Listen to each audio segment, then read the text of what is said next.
Per month 1.5 lakh ఉంది. అతని యొక్క తండ్రి చనిపోయాడు. లాస్ట్ ఇయర్ 2 years బ్యాక్ వాళ్ళ నాన్న చనిపోయాడు. చనిపోయినప్పుడు వాడు నాకు ఫోన్ చేశాడు. బెస్ట్ ఫ్రెండ్ కదా, బెస్ట్ ఫ్రెండ్ అప్పుడు ఫోన్ చేసి ఏం చేస్తాడు ఫోన్ చేసి ఏడుస్తూ ఉంటాడు. ఎందుకు ఏడుస్తున్నావురా, నీకు దేవుడు మంచి జాబ్ ఇచ్చాడు, అందరికంటే మంచిగా సెటిల్ అయిపోయినావు, నీ లైఫ్ బాగా సెటిల్ చేసేసాడు, ఆ తర్వాతనే మీ తండ్రిని దేవుడు తీసేసుకున్నాడు అని అంటే అతను ఏమన్నాడు తెలుసా, నాకు ఈ జాబ్ వద్దు, నాకు ఈ 1,00,000 రూపాయలు వద్దు, నాకు 1,00,00,000 రూపాయలు కూడా వద్దు, నాకు ఎవరు కావాలన్నాడు, తండ్రి కావాలన్నాడు. అట్లా అంటే తల్లిదండ్రులు మిస్ అయిపోతే ఈ ప్రపంచంలో తల్లిదండ్రులు లేనిటువంటి జీవితము ఎంత భయంకరంగా ఉంటుందంటే అది జీవితాంతం గుర్తుంటుందన్నమాట. ఆ బాధను పోగొట్టడానికి ఇస్సాకుకి దేవుడు ఇస్సాకు కూడా తల్లి చనిపోయింది కదా, శారా చనిపోయింది కదా, శారా చనిపోతే ఇస్సాకు కూడా బాధ ఉంటుంది కదా, చాలా బాధ ఉంటుంది. ఆ బాధను పోగొట్టడానికి దేవుడు ఒక గిఫ్ట్ని ఇస్తాడు ఇస్సాకుకి. ఆ గిఫ్ట్ ఎవరు తెలుసా, ఇస్సాకు యొక్క భార్య. ఇవాళ మన లెసన్ పేరు కూడా అదే, ఐజాక్ టేక్స్ ఏ బ్రైడ్. ఇస్సాకు పెళ్లి కుమార్తెను పొందుట. ఎవరు? ఇస్సాకు ఎవరిని పొందాడు? పెళ్లి కూతురుని పొందాడు. ఎందుకు పొందాడు? తల్లి చనిపోయింది అనేటువంటి బాధ ఉంది చూసారా, ప్రముఖమైనటువంటి కారణం అనమాట. చాలా కారణాలు ఉన్నాయి కానీ అందులో the most prominent reason Isaac gets braid is to forget the pain as her mother died. వాళ్ళ మమ్మీ చనిపోయడం ద్వారా వచ్చినటువంటి బాధను మర్చిపోవడానికి దేవుడు ఏర్పాటు చేసిన ఒక గిఫ్ట్ ఏంటి? ఎవరు? పెళ్లి కుమార్తె, పెళ్లి కూతురు. ఓకేనా, రైట్. అబ్రహాము చాలా ధనవంతుడు కదా, చాలా ఆస్తులు ఉన్నాయి కదా, చాలామంది పని వాళ్ళు ఉన్నారు కదా. ఆ పని వాళ్ళలో ప్రముఖమైనటువంటి పనివాడు ఒకడు ఉంటాడు అబ్రహాం దగ్గర. చాలా అంటే ఈజీగా ఏ పని ఉన్నా కూడా వెంటనే ఆ వ్యక్తికి చెప్తాడనమాట. చెప్తారు, ఎవరు పేరు చెప్తారు ఎవరైనా? పిల్లలు అబ్రహాం దగ్గర ఉన్నటువంటి పనివాడు చాలా నమ్మకమైనటువంటి వాడు. ఎవరు చెప్పారు ఎక్కడ? ఆన్సర్ నాకు ఆన్సర్ వినపడాలి, నాకు ఆన్సర్ కనపడాలి, రెండు జరగాలి. మళ్ళీ చెప్తున్నా వినండి, నాకు ఆన్సర్ వినపడాలి, రెండోది ఆన్సర్ కనపడాలి కూడా. అంటే ఎవరు చెప్పారో కూడా తెలియాలి నాకు క్లియర్గా. ఎవరు చెప్పారు చేయెత్తి చెప్పాలా. ఎవరు? Very good answer. నీకు ఒక గిఫ్ట్ చిన్న ఇటు వచ్చి ఓకేనా, రైట్. ఎలియాజరు. ఏం పేరు? ఎలియాజర్. ఎలియాజర్ని పిలుస్తాడనమాట. ఇక్కడ చూడండి, ఈ వ్యక్తి ఎవరు? ముసలోడు అయిపోయినాడు బాగా. ఎవరు? అబ్రహాం. ఈ వ్యక్తి ఎవరు? ఇసాకు కాదు, ఎలియాజర్ని పిలుస్తాడు. అంటే పనివాడు. అంటే అబ్రహాం దగ్గర ఉన్నటువంటి చాలామంది పని వాళ్ళలో చాలా నమ్మకంగా ఉండేటువంటి వ్యక్తి అనమాట. అతని పేరు ఎలియాజర్. పిలిచి కూర్చున్నారు కదా, ఇద్దరు కూర్చొని ఉన్నారు, నుంచున్నారా?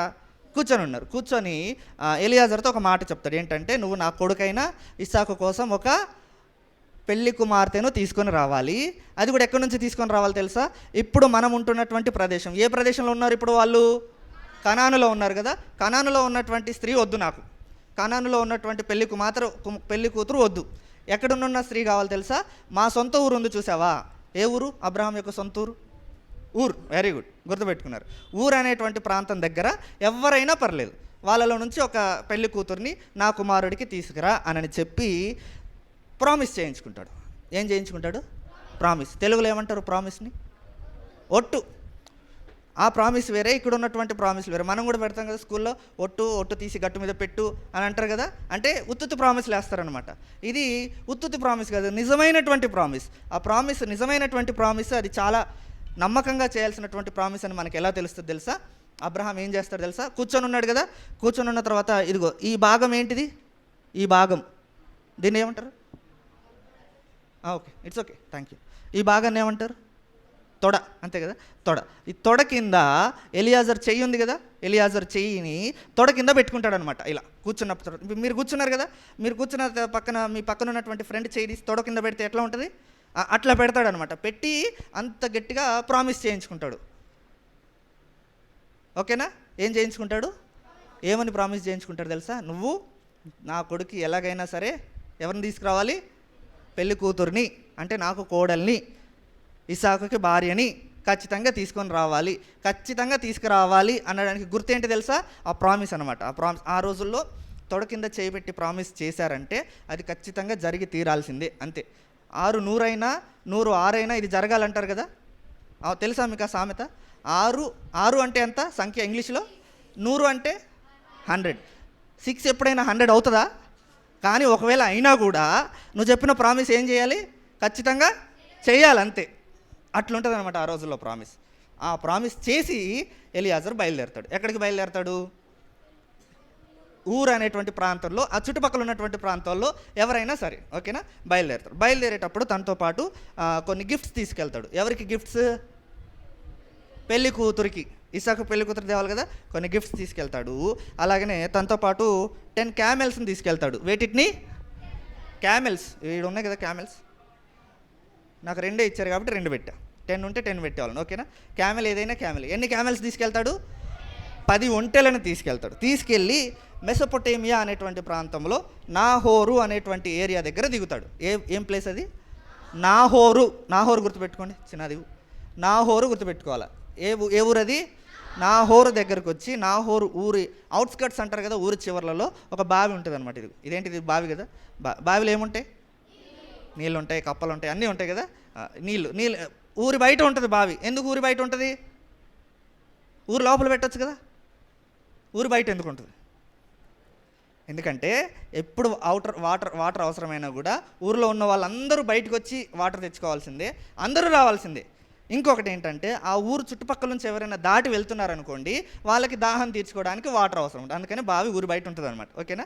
ఊరి బయటకు బావి ఉన్నప్పుడు ఇక్కడ ఎలియాజర్ అనేటువంటి వ్యక్తి బావి దగ్గర మోకరిస్తాడు. అంత మాత్రమే కాదు, తనతో వచ్చినటువంటి 10 ఒంటెలను కూడా ఏం చేపిస్తాడు తెలుసా? ఏం చేపిస్తాడు? నీల్ డౌన్ చేపిస్తాడు. ఒంటెలు ఎప్పుడైనా మోకరించడం చూసారా? అసలుకి ప్రార్థన చేయడం చూసారా? అంటే ఒంటెలు కూడా ఎలియాజర్ చెప్పినటువంటి మాటలు వింటున్నాయి. అంటే ఎంత నమ్మకంగా పనిచేస్తారు తెలుసు అబ్రహాంకి. అబ్రహాం ఎప్పుడు చూడు దేవునితో స్నేహితునిగా ఉన్నాడు, దేవునితో మాట్లాడుతూ ఉన్నాడు, దేవుని దగ్గర మోకాళ్ళ మీద సంభాషణ చేస్తూ ఉన్నాడు. దేని మీద? మోకాళ్ళ మీద. అంటే ప్రార్థన చేస్తున్నాడని అర్థం. అబ్రహాం చేసినటువంటి ఆ ప్రార్థన ఈ వ్యక్తి చూశాడు. ఎవరు? ఎలియాజర్. అందుకని ఎలియాజర్ కూడా ఏం చేస్తున్నాడు? ఎట్లా ప్రార్థన చేస్తున్నాడు? మోకాళ్ళ మీద. బావికాడనే మోకాళ్ళ మీద ప్రార్థన చేస్తున్నాడు. అబ్రహాం ఎట్లా ప్రార్థన చేస్తున్నాడు? మోకాళ్ళ మీద.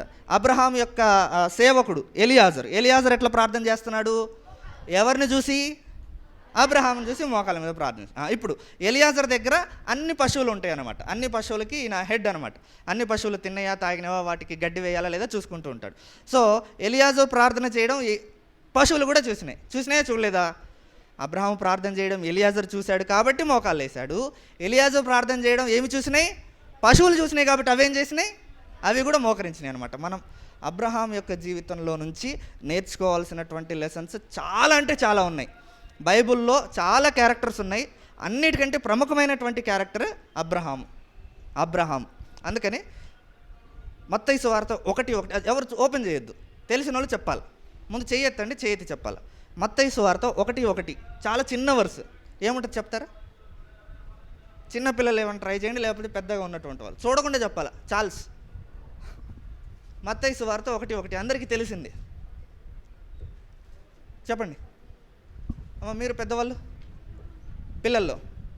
సరే ఇప్పుడు చూడండి, తొందరగా తీసి చూడండి. మత్తయి 1:1 తొందరగా.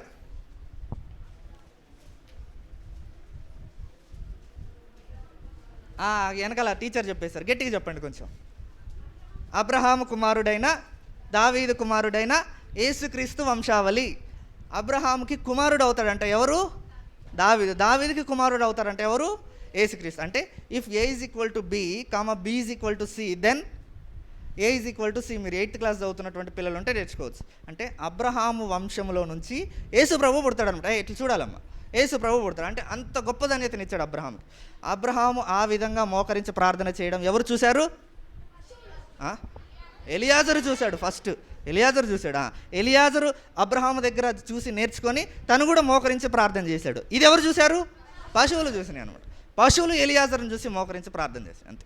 ఎలియాజరు ప్రార్థన చేస్తున్నాడంటే పశువులు కూడా మోకరింపజేసి ప్రార్థన చేస్తారు. సో మనం నేర్చుకోవాల్సినటువంటి లెసన్ ఏంటి తెలుసా? మనము కూడా ఖచ్చితంగా మన మందిరంలో కానీ మన ఇంట్లో కానీ మోకరించి ప్రార్థన చేసే వాళ్ళు ఉంటారు. ఎవరు? దేవుని సేవకులు ఉంటారు, పెద్దలు ఉంటారు, మీకంటే పెద్ద సీనియర్స్ ఉంటారు, ఇంట్లో తల్లిదండ్రులు ఉంటారు. ఖచ్చితంగా మోకరించి ప్రార్థన చేస్తారు కదా. వాళ్ళని చూసి మనం నేర్చుకోవాలి. మనల్ని చూసి ఎవరు నేర్చుకోవాలి? వేరే వాళ్ళు నేర్చుకోవాలి. పశువుల దాకా అవసరం లేదు, కానీ పశువులు నేర్చుకోకపోయినా ఏం కాదు, కానీ మన పక్కనున్న ఫ్రెండ్స్ అయినా చూసి నేర్చుకోవాలి. ఏంటిది? మోకాళ్ళ మీద ఉండి ప్రార్థన చేయాలి. రైట్. ఇప్పుడు మోకరించి ప్రార్థన చేస్తున్నాడు. ఏం ప్రార్థన చేస్తున్నాడు? ఆ మాట ఒకటి చదువుకుందాం. ఆదికాండం 24వ అధ్యాయం 12వ వచనం. ఆదికాండము 24:12. పాత నిబంధన వైపు page number 17, the book of Genesis chapter 24 verse 12. I'm reading, please look on to your Bibles. మీ బైబిల్స్ మీరు చూస్తుండండి, నేను చదువుతున్నా. అందరు తీసారా? తెలుగు బైబిల్ అయితే పాత నిబంధన వైపు పేజ్ నెంబర్ 17, ఆదికాండము 24:12. నేను చదువుతున్నాను, చూడండి, మీరు చూస్తూ ఉండండి. నా యజమానుడగు అబ్రహాము దేవుడవైన యెహోవా, నేను వచ్చిన కార్యమును త్వరలో సఫలము చేసి నా యజమానుడగు అబ్రహాము మీద అనుగ్రహము చూపుము, చిత్తగించుము. నేను ఈ నీళ్ళ ఊట యొద్ద నిలుచున్నాను. ఈ ఊరివారి పిల్లలు నీళ్లు చేదుకొనుటకు వచ్చున్నారు కాబట్టి నేను త్రాగునట్లు నీవు దయచేసి నీ కడవను వంచుమని నేను చెప్పగా, నీవు త్రాగుము, నీ ఒంటెలకును నీళ్లు పెట్టేదని ఏ చిన్నది చెప్పునో ఆమె నీ సేవకుడైన ఇస్సాకు కొరకు నీవు నియమించినదై ఉండును గాక. ఇప్పుడు నేను చెప్తాను, చూడండి. ఇప్పుడు నన్ను చూడాలి, అందరూ నన్ను చూడాలి. బైబిల్స్ క్లోజ్ చేసేయాలి. అక్కడ ఎలియాజరు మోకరించి ప్రార్థన చేస్తున్నాడు. ఏమని ప్రార్థన చేస్తున్నాడు తెలుసా? ప్రభువా, నేను ఇక్కడ బావి దగ్గర మోకరించి ఉన్నాను, నా ఒంటెలు కూడా మోకరించి ఉన్నాయి. ఇక్కడ బావి దగ్గరికి నీళ్లు తోడుకోవడానికి అందరూ వస్తుంటారు కదా.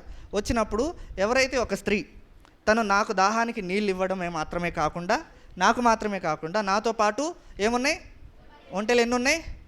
10 ఒంటెలు ఉన్నాయి. వాటికి కూడా దాహానికి నీళ్లు ఇస్తే ఆమెనే భార్య అవుతుంది. ఎవరికి? ఇస్సాకుకి భార్య అవుతుంది అని ఒక sign, he keeps a sign అనమాట. ఒక సూచన పెట్టుకున్న కొద్దిసేపటికి జస్ట్ ఆ ప్రార్థన అలా ముగించుచుండగా అని చదువుకుంటాం. అంటే ప్రార్థన ముగుస్తుంది అంతే.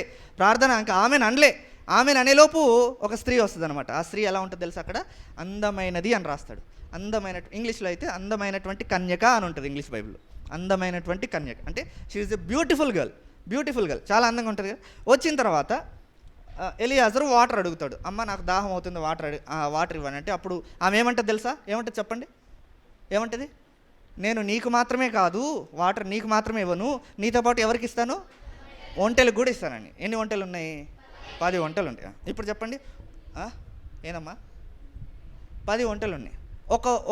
ఒక ఒంటె తెలుసా? క్యామెల్ తెలుసు కదా మీకు, చాలా పెద్దగా ఉంటుంది కదా. ఒక ఒంటె ఎన్ని నీళ్ళు తాగుతుంది తెలుసా మీకు? ఇప్పుడు మనం నీళ్ళు తాగుతాం, ఎన్ని తాగుతాం? ఇప్పుడు నాకు 1 నిమిషం ఇచ్చారనుకోండి, ఇన్ని నీళ్ళు తాగుతా అంతే. 1 గంట ఇచ్చారనుకోండి, ఇన్నే నీళ్ళు తాగుతా. ఇంకో గంట ఇస్తే ఇంతకు మించి ఇంకొక బాటిల్ తాగుతా అంతే. కానీ ఒంటె అలా కాదు, 78 gallons of water. Wonderful answer. నీకు గిఫ్ట్ ఇస్తా. పెన్లు ఎక్కడ మిస్ అయిపోయినాయి, ఇదిగో మార్కర్ తీసుకో. Okay, 78 gallons of water. అంటే ఇప్పుడు మీకు ట్రాక్టర్ తెలుసా? ట్రాక్టర్ తెలుసా? ట్రాక్టర్ మీద ఒక ట్యాంకర్ ఉంటుంది తెలుసా? నీళ్ళ ట్యాంకర్ అంటారు. మన ఇంటి సందులోకి వస్తుంది నీళ్ళు అవసరం అంటే నీళ్ళ ట్యాంకర్. ఆ ట్యాంకర్ చాలా పెద్దదనమాట. ఒక్క ఒంటే అన్ని ట్యాంకర్లు నీళ్ళు తాగుతుంది. ఒక్క ట్యాంకర్ నీళ్ళు తాగుతుంది అనమాట. అన్ని నీళ్ళు తాగుతుంది. ఆ ట్యాంకర్లో నీళ్ళు మన బస్సీలోకి వచ్చినప్పుడు ఎంతమంది తాగుతారు? బస్సీలోని వాళ్ళందరూ తాగుతారు. దాదాపు 100 మంది తాగుతారు. 100 మంది తాగుతారు ఆ ట్యాంకర్లో నీళ్ళు. కానీ ఒక్క ఒంటె మాత్రమే అన్ని నీళ్ళు తాగుతుంది అనమాట. ఎన్ని నీళ్ళు? ఒక ట్యాంకర్లో ఉన్నటువంటి వాటర్ అనమాట. అంటే ఇప్పుడు ఆ అమ్మాయి అంటే రిబ్కా, తన పేరు రిబ్కా ఒక్క ఒంటెకి నీళ్లు పట్టాలంటే ఎన్ని ట్యాంకర్లు నీళ్ళు పట్టాలి? ఒక్కొక్క ట్యాంకర్. 10 ఒంటెలకి నీళ్ళు పట్టాలంటే 10 ట్యాంకర్లు పట్టాలన్నమాట. ఇప్పుడు 10 ట్యాంకర్లు ఎక్కడి నుంచి తీసుకురావాలి ఆమె నీళ్ళు? బావిలో నుంచి. ఈ రోజుల్లో బావిలో నుంచి నీళ్ళు ఎలా తోడతారు? ఎట్లా? ఆ తాడు లోపల బకెట్ వేసి ఆ బకెట్ని లోపల దించి ఇట్లా చేస్తారు. కానీ ఆ రోజుల్లో తాడు లేదు, అంత టెక్నాలజీ లేదు. ఆ రోజుల్లో బావిలు ఎలా ఉంటాయి తెలుసా? బావి లోపలికి దిగడానికి మెట్లు ఉంటాయి అన్నమాట. మెట్లు దిగి ఇట్లా గుండ్రంగా ఉంటాయి అనమాట. తిరిగి కిందకి గిరిగిరి తిరిగి కిందకి వెళ్ళి అక్కడ నుంచి వాటర్ నింపుకొని మళ్ళీ పైకి రావాలి. చాలా లోతు ఉంటుంది బావి, కొన్ని కిలోమీటర్ల వరకు లోతు. రిబ్కా దగ్గర చేతిలో ఏముంది మోయడానికి? కుండ అనకూడదు, ఒక వెజ్జెల్ అని అంటారు. ఒక బిందె. ఏ బిందె? అది కూడా ఇంత పెద్ద బిందె కాదు, మోయలేరు. ఎంత బిందె? ఒక స్త్రీ, యవనస్తురాలైనటువంటి స్త్రీ, ఒక యంగ్ గర్ల్ ఎన్ని నీళ్ళు అయితే మొయ్యగలదో అంత నీళ్లు పట్టేంత బిందె అంతే. వెనకాల కుండ ఉంది కదా, ఆ కుండ అనుకోవచ్చు. ఆ కుండ సైజు బిందె. ఆ కుండ సైజు బిందెతోటి ఒక ట్యాంకర్ని ఫిల్ చేయాలి. ఎంత టైం పడుతుంది? ఎంత ఎనర్జీ కావాలి? కిందకి దిగాలి, పైకి ఎక్కాలి. ఒక ట్యాంకర్ కాదు, ఎన్ని ట్యాంకర్లు పట్టాలి? 10 ట్యాంకర్లు పట్టాలి. అంటే తను దాదాపుగా 10 to 16 hours she was in that work completely. ఆ పనిలోనే నిమగ్నం అయిపోయింది. చెమటలు గారుతున్నాయి, ఎండ వేడిమికి అసలుకి శరీరంలో సత్తువ ఉండదు, బాడీలో ఎనర్జీ డౌన్ అయిపోతుంది. అసలుకి కళ్ళు తిరుగుతూ ఉంటాయి ఎండకి. నేను కింద పడిపోతానేమో, మెట్లు జారి కింద పడిపోయి బావిలో పడి చనిపోతానేమో అన్నంత ఫీలింగ్ వస్తుంది. అయినా కూడా ఏం చేసింది తెలుసా? మొత్తం అన్ని మెట్లు దిగి అన్నిసార్లు దిగి 10 ఒంటెలకు నీళ్ళు పెట్టింది అనమాట. అంటే 10 ట్యాంకర్లు నింపేసింది. దేంతోటి? ఒక్క కుండతోటి అని చెప్పాలి, ఒక్క కుండతోటి. దాన్ని చూసి మనకి కంటత వాక్యం ఒకటి ఇచ్చారు. ఏంటి తెలుసా? కొలస్సీ 3:24. అది చదువుకుందాం. కొలస్సీ 3:24 తీసారా? కొత్త నిబంధన వైపు పేజ్ నెంబర్ 184. కొలస్సీ 3:24 నేను చదువుతున్నాను చూడండి. మీరేమి చేసినను అది మనుష్యుల నిమిత్తము కాక ప్రభువు నిమిత్తమని మనస్ఫూర్తిగా చేయుడి. ఇప్పుడు నన్ను చూడాలి, ఇంకా అందరూ ఇంకా బైబిల్ తిప్పొద్దు, నన్ను చూడండి. మీరు ఏ పనైనా చేసినా కూడా ఎవరి కోసం చేయాలంట? దేవుడి కోసం చేయాలంట. ఎలా చేయాలంట? మనస్ఫూర్తిగా, మనసు నిండా అదే ప్రభువు మీద ఆధారపడి ఆ పని చేయాలి. అక్కడ రిబ్కా అదే పని చేసింది. తన ఎనర్జీ డౌన్ అయిపోతున్నా, తన కళ్ళు తిరుగుతున్నా కూడా మనస్ఫూర్తిగా నీళ్ళు పెట్టింది. ఎవరికి? వచ్చినటువంటి ఆ యొక్క ఎలియాజర్కి మరియు 10 ఒంటెలు నీళ్ళు పెట్టిన తర్వాత అప్పుడు ఎలియాజర్ అడుగుతాడనమాట, అమ్మా ఎవరు నువ్వు అంటే, అప్పుడు తను చెప్తుంది, నా పేరు రిబ్కా, బెతూయేలు కూతుర్ని అని అంటది. ఎవరు కూతురు? బెతూయేలు. బెతూయేలు అనగానే ఎలియాజర్కి అర్థమైపోతుంది. ఎందుకు తెలుసా? బెతూయేలు అనేవాడు అబ్రహాంకి చుట్టం అవుతాడు అనమాట. అబ్రహాం పెళ్లి సంబంధం తెమ్మన్నది ఎవరిని? ఎవరి దగ్గర తెమ్మన్నాడు? నా ఇంటి దగ్గరికి వెళ్ళి నా బంధువులలో ఎవరైనా స్త్రీ ఉంటే తీసుకురా అన్నాడు. బెతూయేలు బంధువు అవుతాడు కదా. బెతూయేలు కూతురు రిబ్కా పెళ్లి కూతురికి సెట్ అయిపోతుంది కదా. అప్పుడు ఏమనుకుంటాడు తెలుసా? యెహోవాయే ఈ కార్యమును జరిగించెను. ఏ కార్యమును? ఏ కార్యము? పెళ్ళి అనేటువంటి కార్యం. అంటే ఇస్సాకుకి భార్యగా వెతుకుతున్నటువంటి ఎలియాజరుకు దేవుడే రిబ్కాను తీసుకొచ్చి చూపిస్తాడనమాట. సో పెళ్లి చేస్తుంది ఎవరు? ఎవరు పెళ్లి చేస్తుంది? ఎలియాజరు కాదు, ఎవరు? దేవుడు చేస్తున్నాడు అంతే అనుకొని ఇంటికి వెళ్తాడు. ఇంటికి వెళ్ళిన తర్వాత ఇంట్లో రిబ్కా వాళ్ళ అన్నయ్య ఉంటాడు. అన్నయ్య పేరు ఏంటంటే లాబాను. ఏం పేరు? లాబాను. లాబాను ఆ ఎలియాజర్ని ఇంటికి తీసుకెళ్ళి భోజనం పెడతాడు. భోజనం పెట్టిన తర్వాత అతడు భోజనం చేయడు. నేను భోజనం చేయ, నేను వచ్చిన పని చెప్పేంత వరకు నేను భోజనం చేయ అని జరిగిందంతా చెప్తాడనమాట. ఇదిగో ఇలా వచ్చాను, ఇస్సాకు కోసం భార్యగా వచ్చాను, మీ అమ్మాయి నాకు ఇట్లా నీళ్ళు ఇచ్చింది, ఒంటెలకి నీళ్ళు ఇచ్చింది, కాబట్టి మీ అమ్మాయిని ఇస్సాకుకు భార్యగా పంపిస్తే దేవుడు సంతోషిస్తాడు, ఇది దేవుని చిత్తం అని అంటాడు. అప్పుడు రిబ్కాని అడిగితే నాకు ఇష్టమే అని అంటది. కాబట్టి ఎలియాజర్ ఏం చేస్తాడు తెలుసా? రిబ్కాకి కొన్ని గిఫ్ట్స్ ఇస్తాడనమాట. ఏంటి అంటే బంగారం తెలుసు కదా మీకు, బంగారం ముక్కు ఏమంటారు? ముక్కు దగ్గర కమ్మి పెట్టుకుంటారు కదా, అరతుల ముక్కు కమ్మి. ఆ తర్వాత చేతులకు బ్రేస్లెట్ వేసుకుంటారు తెలుసా? బ్రాస్లెట్ తెలుసా మీకు? అది 10 తులాల బంగారం కలిగినటువంటి బ్రాస్లెట్లు. అమ్మ అంటే చాలా చాలా కాస్ట్ అనమాట. 2 చేతులకి రెండు బ్రేస్లెట్లు ఇస్తాడు, కొన్ని బట్టలు ఇస్తాడు, బట్టలు కూడా ఇచ్చేస్తాడు. ఇచ్చేసి రిబ్కాని తీసుకొని వెళ్తూ ఉంటాడు. ఎక్కడికి? ఇస్సాకు దగ్గరికి. ఇస్సాకు ఎక్కడున్నాడు? కానాన్లో ఉన్నాడు. ఇగో ఈ వంటలో రిబ్కాను కూర్చోబెడతాడు అనమాట. ఈ వంటలో ఇగో పైన కూర్చోడానికి ఇది ఏమంటారు? కుర్చీలాగా ఉంది కదా, దీంట్లో కూర్చోబెట్టి కానాన్ దగ్గరికి తీసుకెళ్తూ ఉంటాడు. కానాన్ దగ్గరికి తీసుకెళ్తూ ఉంటున్నప్పుడు కానానికి ఎంటర్ అయిన తర్వాత పొలంలో ఇస్సాకు కూర్చొని ఉంటాడు. ఎక్కడ కూర్చొని ఉంటాడు? పొలంలో కూర్చొని ఉంటే రిబ్కా అడుగుతుంది ఎలియాజర్ని, ఆ పొలంలో కూర్చున్న వ్యక్తి ఎవరంటే, అతడే నా యజమానుడు ఇస్సాకు, యజమానుడు కుమారుడు, అతన్నే మీరు పెళ్లి చేసుకోబోతుంది అనేసరికి అప్పుడు రిబ్కా ఏం చేస్తుంది తెలుసా? తల మీద ముసుగేసుకుంటుంది అనమాట. అబ్రహాము వాళ్ళిద్దరికి పెళ్లి చేస్తాడు. పెళ్లి చేసిన తర్వాత ఒక మాట చదువుకుంటాం, బైబిల్ ఏముంటుంది తెలుసా? రిబ్కాను బట్టి ఇస్సాకు తన తల్లి వలన వచ్చినటువంటి దుఃఖాన్ని వదులుకున్నాడు, దుఃఖ నివారణ పొందుకున్నాడు అని చదువుకుంటాం. తల్లి వల్ల ఏమొచ్చింది? ఇస్సాకుకి దుఃఖం వచ్చిందా? ఎందుకంటే తల్లి చనిపోయింది కదా, బాగా దుఃఖం వచ్చింది కదా. ఇప్పుడు ఆ దుఃఖాన్ని పోగొట్టుకున్నాడు. ఎవరి వల్ల? రిబ్కా వల్ల. అంతే. తల్లి చనిపోయింది, బాగా బాధపడుతున్నాడు, కానీ ఆ బాధ అంతా మర్చిపోయాడు. ఎవరి వల్ల? రిబ్కా వల్ల. ఇప్పుడు నన్ను చూడాలి అందరూ. ఇక్కడ ఏం రాశాను? తండ్రి అయిన అబ్రహాం. వెనుకున్న వాళ్ళు కనిపిస్తుందా? నా తెలుగు రైటింగ్ చాలా చండాలంగా ఉంటుందన్నమాట. అర్థమవుతుంది అనుకుంటున్నా. చదువుతూ చెప్తున్నాను కాబట్టి మీకు అర్థమవుతుంది అనుకుంటా. ఓకేనా? తెలుగు చదవడం వచ్చు కదా అందరికీ? వచ్చా? నాకు వచ్చా అంటే మీ అందరికి వచ్చి ఉండాలి ఈజీగా. ఓకేనా? తండ్రి అయినా ఎవరు? అబ్రహాము. ఇక్కడ ఏం చేశాడు? సేవకుని పంపించాడు. ఎవరా సేవకుడు? ఎలియాజర్ని పంపించాడు. దేనికోసం? ఇక్కడ రాసింది చూడండి, కుమారుడైన ఇస్సాకుకు వధువు అన్న పెళ్లి కూతురు అన్న ఒకటే. పెళ్లి కూతురు అని రాయాలి, లేదా పెళ్లి కుమార్తె అని రాయాలి, కానీ అక్కడ ప్లేస్ లేదనమాట, అందుకని వధువు అని రాసి. వధువు అంటే ఎవరు? పెళ్లి కూతురు. మళ్ళీ చెప్తున్నా చూడండి, తండ్రి అయినటువంటి అబ్రహాము తన సేవకుని పంపాడు. దేనికోసం? ఇస్సాకుకి పెళ్లి కూతురు కోసం. ఇప్పుడు దీన్ని పోలుస్తూ మనం ఇంకొక లెసన్ నేర్చుకోవాలి. పోలిక అని రాశాను ఇక్కడ. పోలిక అంటే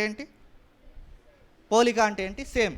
ఇప్పుడు నేను మీకు ఇంతకుముందు కూడా చెప్పినట్టు గుర్తు, చాలా చోట్ల రేవతిలో చెప్పాను, బక్షిగూడలో చెప్పాను. నేను ఒక స్టేట్మెంట్ ఇస్తాను, ఆ స్టేట్మెంట్ ట్రూ ఆఫ్ ఫాల్స్ చెప్పండి, ఓకేనా? ఒక స్టేట్మెంట్ చెప్తాను, అది ట్రూ ఆఫ్ ఫాల్స్ చెప్పాలి. ట్రూ ఆఫ్ ఫాల్స్ తెలుసా మీకు? ట్రూ ఆర్ ఫాల్స్ అంటే ఏది నిజమో ఏది అబద్ధమో చెప్పాలి.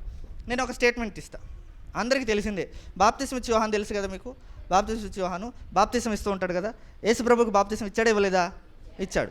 అప్పుడు బాప్తిసం ఇచ్చే యోహాను ఒక గొర్రె పిల్లను చూపిస్తూ, ఇదిగో లోక పాపమును మోసుకొని పోవు దేవుని గొర్రెపిల్ల అన్నాడు. ఇది ట్రూయేనా? మళ్ళీ వినాలి. బాప్తిసం ఇచ్చే యోహాను ఒక గొర్రె పిల్లను చూపిస్తూ, ఇదిగో లోక పాపమును మోసుకొని పోవు దేవుని గొర్రెపిల్ల అన్నాడు. ట్రూవా? ఫాల్స్ అన్నోళ్ళు చేతులు ఎత్తండి, ట్రూ అన్నోళ్ళు చేతులు ఎత్తండి.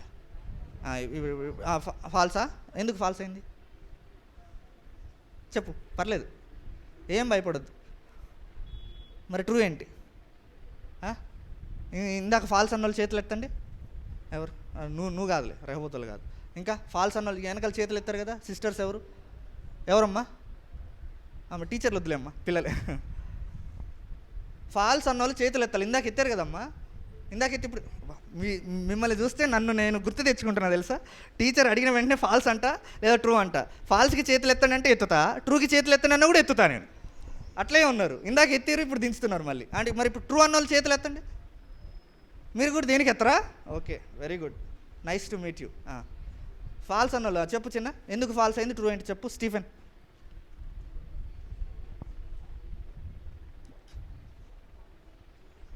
మళ్ళీ చెప్తున్నా వినండి.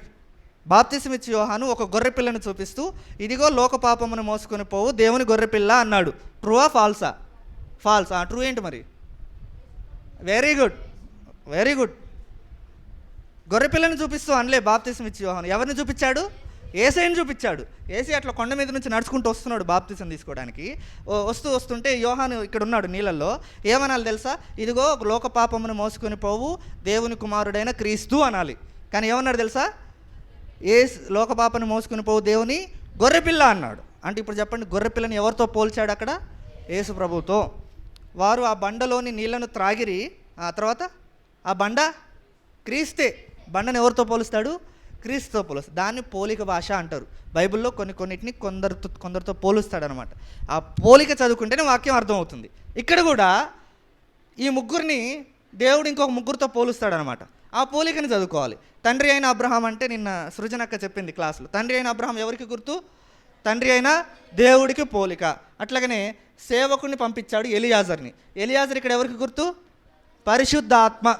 పరిశుద్ధాత్మ. అట్లాగే కుమారుడైన ఇస్సాకుకి పెళ్లి కూతురు కోసం పంపించాడు. ఇక్కడ కూడా పెళ్లి కూతురు ఎవరు? కుమారుడైన యేసుక్రీస్తుకి పెళ్లి కూతురు ఎవరు? సంఘము, అంటే మనమే, చర్చ్. ఇప్పుడు చెప్తున్నా వినండి. తండ్రి అయిన దేవుడు పరిశుద్ధాత్మ దేవుణ్ణి పంపి ఆయన కుమారుడైన యేసుక్రీస్తుకి పెళ్లి కూతుర్ని ఏర్పరచెను. అర్థమైందా? ఇక్కడ చెప్తున్నా చూడండి.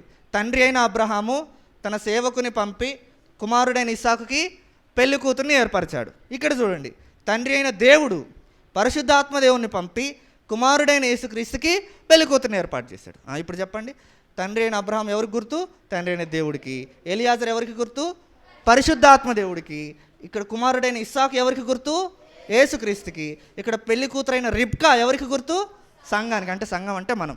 ఆ సంఘంలో మనం ఉన్నామా లేదా చెక్ చేసుకోవాలి. అర్థమైందా? ఆ సంఘంలో అంటే చర్చ్లో నువ్వు ఉన్నావా, నేను ఉన్నానా లేదా నేను చెక్ చేసుకోవాలన్నమాట. ఇప్పుడు ఇక్కడ ఒక మాట చూశాను చూడండి. ఇస్సాకుకి ఫస్ట్ దుఃఖం వచ్చింది. ఎందుకు దుఃఖం వచ్చింది? తల్లి చనిపోయింది కాబట్టి. తర్వాత రిబ్కా దొరికింది. దుఃఖం ఏమైపోయింది? సంతోషం అయిపోయింది. అట్లాగనే ఇస్సాకు అంటే ఎవరికి గుర్తని చదువుకున్నాం ఇక్కడ పోలికలో? యేసుక్రీస్తుకు కూడా దుఃఖం వచ్చింది. ఎక్కడ? గాయం వల్ల దుఃఖమైంది. ఎక్కడ గాయపడ్డాడు యేసుక్రీస్తు? పిల్లలు ఇది చూడాలి, నాకెళ్ళి చూడాలి. ఎక్కడ గాయపడ్డాడు? కలువరి శిలువలో చాలా ఘోరమైనటువంటి గాయాలు పొందాడు. ఆ గాయం పొందిన తర్వాత సంఘం పుట్టింది. ఎవరు వచ్చారు గాయం పొందిన తర్వాత? యేసు ప్రభువా నువ్వు నా కోసం చనిపోయావు, కలువరి శిలువలో గాయపడ్డావు అనుకున్నప్పుడే సంఘంలోకి జాయిన్ అయిపోతాం అనమాట. సంఘం పుట్టింది. సంఘం పుట్టిన తర్వాత సంఘాన్ని పెళ్లి చేసుకున్న తర్వాత ఏమవుతుంది? యేసు ప్రభుకి సంతోషం వచ్చేస్తుంది. ఆ గాయాన్ని చూడాలి మనం. ప్రభు అయిన యేసుక్రీస్తు వారిని సంతోషపెట్టాలంటే, ప్రభు అయిన యేసుక్రీస్తు వారిని పెళ్లి చేసుకోవాలంటే ఫస్ట్ మనం దేన్ని చూడాలి? యేసు ప్రభు పొందిన ఈ దుఃఖాన్ని చూడాలి, ఈ గాయాన్ని చూడాలన్నమాట. ఇప్పుడు మనం రోడ్డు మీద వెళ్తున్నప్పుడు ఒక పెద్ద యాక్సిడెంట్ అయింది. ఏమైంది? ఒక పెద్ద యాక్సిడెంట్ అయింది. ఒక పెద్ద యాక్సిడెంట్ అయింది అనుకోండి, అతనికి కాళ్ళు విరిగిపోయినాయి, తలకి దెబ్బ తగిలింది. ఎందుకు నవ్వుతున్నావు జా? తలకి దెబ్బ తగిలింది, బ్లడ్ వస్తుంది బయటికి, బ్లడ్ వస్తుంది. ఏమొస్తుంది? బ్లడ్ వస్తుంది. నేను చూశాను. చూసిన తర్వాత అరే మంచిగా అయింది, చాలా మంచిగా అయింది అనుకుంటానా? ఏమనుకుంటా? అరే పాపం అని అనుకుంటా. అంత భయంకరమైనటువంటి స్థితిలో ఉంది. పాపం అని అట్లాగే ఉంటానా? ఏం చేస్తా? అరే ఏం చేస్తున్నావు జాయ్, నువ్వు లేగు అక్కడ నుంచి, లాస్ట్కి వెళ్ళి కూర్చో. You are not a kid Joy, you are not a kid actually. This is third time I'm watching you. 3వసారి చూస్తున్నా అట్లా నవ్వడం, ఆ పక్కన మాట్లాడు. పిల్లలు వింటున్నారు, చూడండి, నాకెళ్ళి చూడండి, ఓకేనా? అంత గట్టిగా దెబ్బ తగిలింది. పాపం అనుకున్న తర్వాత ఏం చేస్తాము అనుకున్న తర్వాత ఏం చేస్తాం? అంబులెన్స్కి ఫోన్ చేస్తాం. వెంటనే ఫోన్ చేసి అతనికి అవసరమైనటువంటి అన్నీ అరేంజ్ చేసి అప్పుడు అక్కడ నుంచి వెళ్ళిపోతాం, అంతే కదా? అట్లాగనే అంతకంటే రక్తసిక్తమైనటువంటి ముద్ద కలిగినటువంటి ఒక వ్యక్తి ఉన్నాడు. ఆయనను చూస్తే కూడా మనకి పాపం అనిపించాలి. ఎవరైనా? యేసుక్రీస్తు ప్రభువారు. ఇప్పుడు ఇంటి యొద్ద నుండి హృదయం అనే ద్వారము దగ్గర నుండి తలుపు తట్టుచున్నాను అన్నాడు, కొట్టుచున్నాను అన్నాడా? తట్టుచున్నాను అంటే ఏంటి, కొట్టుచున్నాను అంటే ఏంటి? సేమ్ టు సేమా? కాదు, నేను చెప్తా చూడు. తట్టుట అంటే ఇప్పుడు నన్ను చూడాలి అందరూ. తట్టుట అంటే దీన్ని అంటారు, అర్థమైందా? ఇది దీన్ని తట్టుట అంటారు. కొట్టుట అంటే ఇది ఇట్లా. ఇప్పుడు దేవుడు మన హృదయం దగ్గర ఉండి కొడుతున్నాడా, తడుతున్నాడా? తడుతున్నాడు. అంటే ఎట్లా? చేసి చూపండి, మీరు యాక్షన్ చేసి చూపండి. ఇట్లా, అంతే. ఇట్లా కాదు. ఇప్పుడు నేను మా ఇంటికి వెళ్ళినా అనుకోండి. ఇంటికి వెళ్ళినప్పుడు నేను గేట్ వేసి ఉంది, మమ్మీ లోపల ఉంది. ఇంటికి వెళ్ళినప్పుడు నేను తడతానా, కొడతా, ఇట్లా కొడతా. మమ్మీ జల్లిది, ఎంతసేపు నుంచో వాళ్ళు ఎండలో మండిపోతున్నా అని అంట. ఎందుకు తెలుసా? ఆ ఇల్లు ఎవరిది? నాదే, నా ఇల్లు కాబట్టి. ఆ ఇల్లు నాది కాబట్టి నా ఇష్టం. ఇప్పుడు నేను మా ఇంటి వాళ్ళ ఇంటికి వెళ్ళా, అక్క వాళ్ళ ఇంటికి వెళ్ళినప్పుడు కూడా ఇట్లా బాధతానా? వాళ్ళు నన్ను బాధుతారు తర్వాత వచ్చి. ఇట్లా అంట, తడతా. వాళ్ళు ఇష్టం ఉంటే తీస్తారు, లేకపోతే తీయరు, అంతే. ఇక్కడ కూడా దేవుడు తడుతున్నాడు. ఎందుకు తెలుసా? కొట్టట్లే, కొడుతుంటే ఖచ్చితంగా ఓపెన్ చేయాల్సిందే, కానీ తడుతున్నాడు అంటే అర్థం ఏంటి తెలుసా? నీ ఇష్టం ఉంటే తీ, లేకపోతే లేదు. నీ ఇష్టం ఉన్నప్పుడు తీసామనుకో, ఒక వ్యక్తి కనిపిస్తాడు మనకి. ఏ వ్యక్తి తెలుసా? కలువరి శిలువలో బాగా గాయాలతో, రక్తసిక్తంతో ముద్ద, ఏమంటారు, ఒక రక్తసిక్త మాంసపు ముద్ద. ఏంటిది? రక్తసిక్త మాంసపు ముద్ద. శరీరం అంత ముద్దలాగా అయిపోతుంది అనమాట, రక్తంతో ఎండిపోయి. మనకు సియోని గీతలో ఒక పాట ఉంటుంది, నా హృదయపు వాకిలి తెరువు అని, పలు దినములు మంచులో నిలిచితివి, నీ శిరము వానకు తడిసినను నన్ను రక్షించుటకు నిలిచితివి అని. అంటే ఆయన హృదయం బయట నుంచొని ఉన్నాడు, ఆ ఎండకి ఎండిపోయాడు, ఆ వర్షానికి తడిసిపోయాడు, అలాగే ఉన్నాడు రక్తసిక్త ముద్దతోటి. కానీ ఎవరు తలుపు తీయట్లేదు ఏంటి అని చూస్తున్నాడు. ఆ తలుపు తీస్తే మనకు ఆ రూపం కనిపిస్తుంది అనమాట. ఏ రూపము? రక్తసిక్తమైనటువంటి మాంసపు ముద్ద. అంటే రక్తంతో, దెబ్బలతోటి. ఇందాక అంబులెన్స్కి ఫోన్ చేయలేదా ఆ వ్యక్తికి యాక్సిడెంట్ అయితే? అట్లాగే ఈయనను చూడంగానే జాలి వస్తుంది అనమాట. జాలి వచ్చేసి డైరెక్ట్గా లోపలికి లాగేసుకుంటాం, ఆయనని హృదయంలోకి లాగేసుకుంటాం. ఆ దృశ్యాన్ని చూడాలి మనం, ఆ గాయాన్ని చూడాలి మనం. ఆ గాయాన్ని చూస్తే మనం సంఘంలోకి ఎంటర్ అయిపోయినట్టే, అంటే పెళ్లి కూతురిగా తయారైపోయినట్టే. ఎలా తయారైనట్టు? పెళ్లి కూతురిగా తయారైనట్టు. అప్పుడు మనం పరలోకానికి వెళ్ళినట్టే, దేవుడు సంతోషించినట్టే. అర్థమైందా? ఇప్పుడు ఈ లోకంలో జనరల్గా పెళ్ళిళ్ళకి వెళ్తారు, మీరు వెళ్తారు కదా, పెళ్ళిళ్ళకి వెళ్తారు. ఎన్ని గంటలకు స్టార్ట్ అవుతుంది పెళ్ళి? అసలు ముందు ఇన్విటేషన్ ఇస్తారు కదా, కార్డులో పెళ్ళి ఇన్నింటికి స్టార్ట్ అవుతుంది అంటారు కదా. ఏ టైం రాస్తారు? ఉదయం 10 గంటలకు పెళ్ళి స్టార్ట్ అవుతుంది అని రాస్తారు, కార్డులో రాస్తారు. ఎన్ని గంటలకి? 10 గంటలకి. అందరూ చెప్పాలి, ఎన్ని గంటలకి ఏం స్టార్ట్ అవుతుంది? పెళ్ళి స్టార్ట్ అవుతుంది. కానీ 10 గంటలకు అందరం వెళ్ళమా? కానీ ఎన్నింటికి స్టార్ట్ అవుతుంది? 1 అవుతుంది. ఎందుకు చెప్పండి? పెళ్ళికొడుకు లేట్గా వచ్చిండా? పెళ్ళికొడుకు వచ్చేసిండు టైంకి. ఆ తర్వాత పెళ్ళి చూడడానికి వచ్చిన మనం లేట్కి వెళ్ళామా? మనం కూడా టైంకి వెళ్ళినాం. పెళ్ళి చేసే పాస్టర్ గారు ఉంటారు కదా, ఫాదర్ గారు, ఆయన లేట్గా వచ్చిండా? ఆయన కూడా టైంకి వచ్చిండు. కానీ ఎవరు లేట్గా వస్తారు చెప్పండి? పెళ్ళి కూతురు. ఎందుకు లేట్ చేసింది? ఏ పెళ్ళైనా తీసుకోండి, ప్రతిదీ. ఇప్పుడు రేపు నా పెళ్ళైనా అంతే. నా పెళ్ళిలో కూడా నేను చేసుకో పెళ్లి కూతురు లేట్గానే వస్తుంది. నేను దానికి పోయి తిట్టనామని, అది ఎప్పుడు ఉండేది. ఎందుకు చెప్పండి? ఎందుకు లేట్ అయింది? ఏం జరుగుతుంది? రెడీ అవుతుంది అనమాట. రెడీ అవుతుంది. ఇప్పుడు నన్ను చూడాలి అందరూ. ఇప్పుడు అందరు నన్ను చూడాలి. మనం పెళ్లి కూతురు అని చెప్పుకున్నామా లేదా? ఎవరికి పెళ్లి కూతురు? యేసు ప్రభువుకి. ఒకానొక దినాన్ని రాబోతున్నాడు, పెళ్లి చేసుకుంటాడంటే నిజంగా రింగు పెట్టి పెళ్లి చేసుకుంటాడని కాదు, అక్కడ పోలిక భాషలో రాయబడింది. అందుకే రాసే ఇక్కడ ఏంటిది అది? పోలిక భాష. It's a typical study. అంటే ఆ విధంగా పెళ్ళి ఎలా జరుగుతుందో అలా అక్కడ విందు జరుగుతుంది మనకి అని పోలిక అనమాట. నేను పెళ్లి కూతురు, అందరు నన్ను చూడాలి. యేసు ప్రభు నన్ను పెళ్లి చేసుకోవడానికి ఇంకా రావట్లేదంటే ఎవరు లేట్ చేస్తున్నట్టు?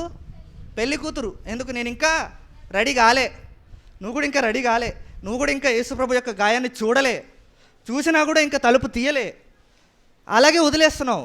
అరే ఇంత రక్తపు మాంసపు ముద్దలో ఉన్నాడు, జాలేస్తుంది, అయినా కూడా తలుపు వేసేసే ఉంచుతున్నావు. అందుకు బాధపడుతున్నాడు ఆయన. తలుపు తీసి లోపలికి వచ్చిన తర్వాత కూడా టైంకి రెడీ అవ్వట్లే. ఎలాగో నేను చెప్తాను చూడండి. ఇప్పుడు పెళ్లి కూతురికి మేకప్ వేస్తారు కదా. ఉదాహరణకి లిప్స్టిక్ రాస్తున్నారు. ఏం రాస్తున్నారు? లిప్స్టిక్ ఎక్కడ రాస్తారు? ముక్కు మీదే కదా రాసేది. ఎక్కడ రాసేది? పేదాల మీద రాస్తున్నారు. ఇప్పుడు నన్ను చూడాలి, అందరూ నన్నే చూస్తూ ఉండాలి. చూస్తున్నారు కదా? రైట్. లిప్స్టిక్ ఇలా రాసేటప్పుడు అమ్మ చూడాలి. లిప్స్టిక్ ఇలా రాసేటప్పుడు పెళ్లి కూతురు తలకాయ ఇట్లా ఊపిందని అప్పుడు ఏమవుతుంది? లిప్స్టిక్ ఎక్కడికి వెళ్తుంది? ముక్కులోకి వెళ్ళిపోతుంది అనమాట.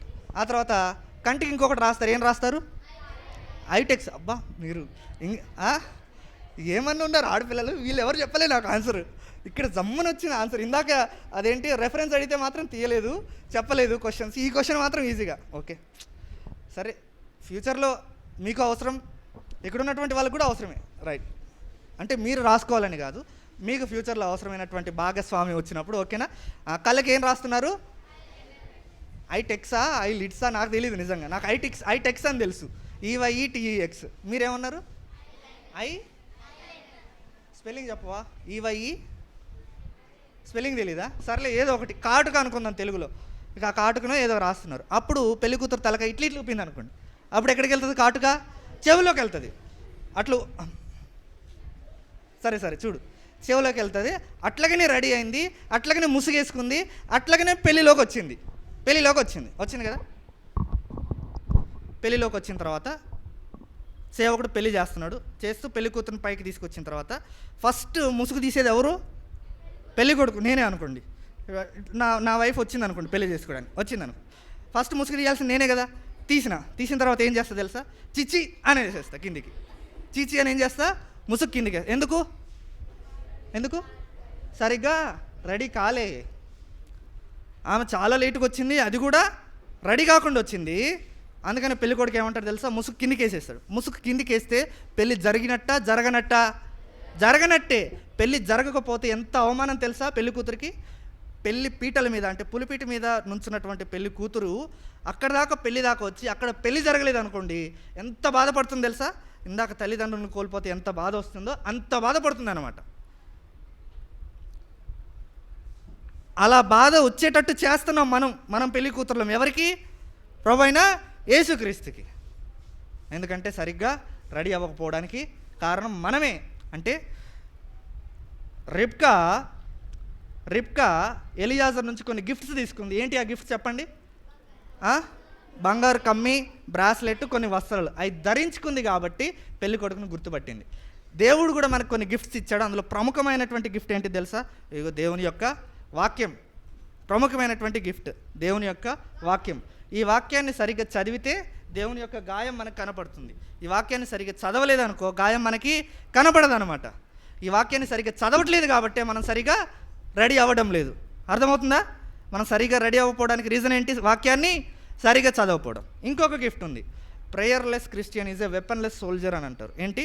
Prayerless Christian is a వెపన్లెస్ soldier. అంటే ప్రార్థన అనేది జీవితంలో కలిగి లేనివాడు యుద్ధానికి వెళ్తున్నట్టు సైనికుడిలా గుర్తు, కానీ సైనికుడి చేతిలో కత్తి లేదనమాట.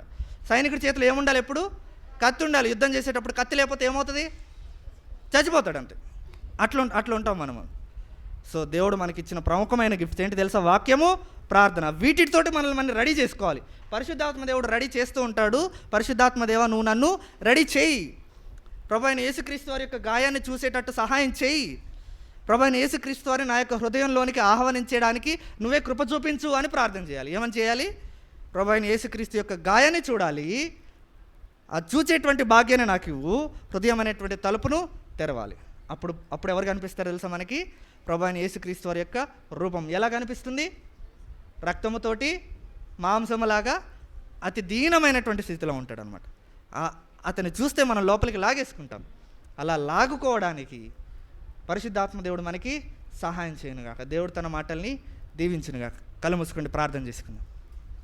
కళ్ళు మూసుకోండి.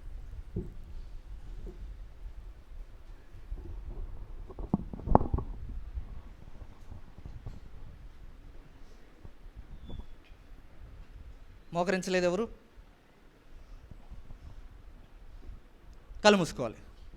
ప్రేమగల మా తండ్రి, ప్రభువైన యేసుక్రీస్తు నామమున వందనాలు తెలియజేసుకుంటున్నాం.